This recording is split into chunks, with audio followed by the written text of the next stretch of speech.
अजा एकादशी व्रत कथा एवं महत्व। भाद्रपद कृष्ण पक्ष की एकादशी अजा एकादशी या अन्नदा एकादशी के नाम से जानी जाती है। इस दिन की एकादशी के दिन भगवान श्री विष्णु जी की पूजा का विधान होता है।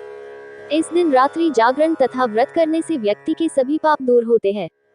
अजा एकादशी का व्रत करने के लिए व्रत संबंधी कई बातों का ध्यान अवश्य रखना चाहिए। दशमी तिथि की रात्रि में मसूर की दाल खाने से बचना चाहिए, इससे व्रत के शुभ फलों में कमी होती है। चने नहीं खाने चाहिए, करोदों का भोजन नहीं करना चाहिए। शाक आदि भोजन करने से भी व्रत के फलों में कमी होती है। इस दिन शहद का सेवन करने एकादशी व्रत के फल कम होते हैं।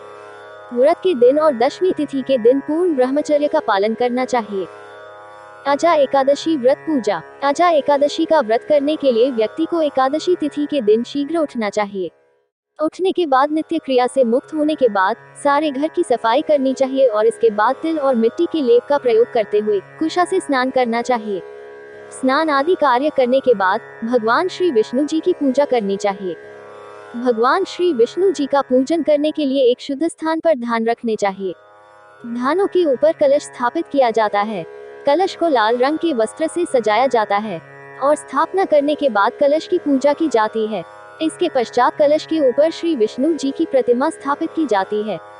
प्रतिमा के समक्ष व्रत का संकल्प लिया जाता है। संकल्प लेने के पश्चात धूप, दीप और पुष्प से भगवान श्री विष्णु जी की आरती की जाती है। अजा एकादशी व्रत कथा। भगवान श्री राम के वंश में हरिश्चंद्र नाम के एक राजा हुए थे। राजा अपनी सत्यनिष्ठा और ईमानदारी के लिए प्रसिद्ध थे। एक बार देवताओं ने इनकी परीक्षा लेने की योजना बनाई। राजा ने स्वप्न में देखा कि ऋषि विश्वामित्र को उन्होंने अपना राजपाट दान कर दिया है। सुबह विश्वामित्र वास्तव में उनके द्वार पर आकर कहने लगे, तुमने स्वप्न में मुझे अपना राज्य दान कर दिया। राजा ने सत्यनिष्ठ व्रत का पालन करते हुए संपूर्ण राज्य विश्वामित्र को सौंप दिया।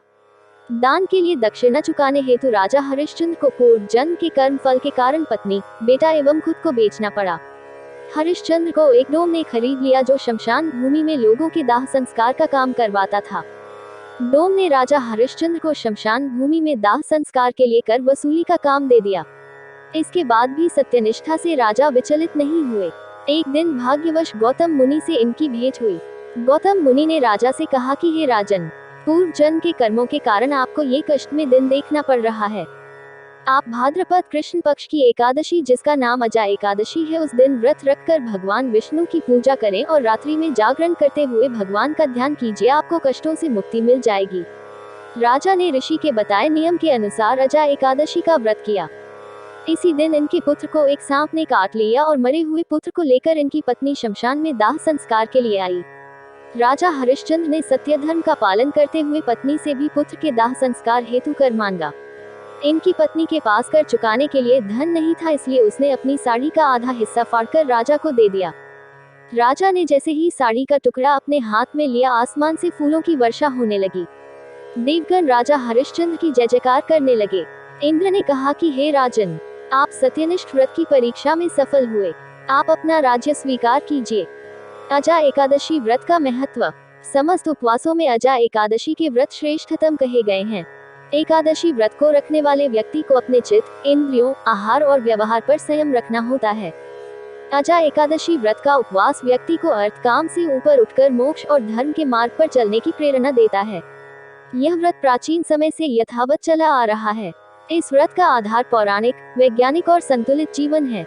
इस उपवास के विषय में यह मान्यता है कि इस उपवास के फलस्वरूप मिलने वाले फल अश्वमेध यज्ञ, कठिन तपस्या, तीर्थों में स्नान दान आदि से मिलने वाले फलों से भी अधिक होते हैं। यह उपवास मन निर्मल करता है, हृदय शुद्ध करता है तथा सुमार्ग की ओर प्रेरित करता है। धर्म से जुड़ी ऐसी ही रोचक जानकारियों के लिए हमारे चैनल को सब्सक्राइब करें। जानकारी अच्छी लगे तो वीडियो को लाइक शेयर अवश्य करें।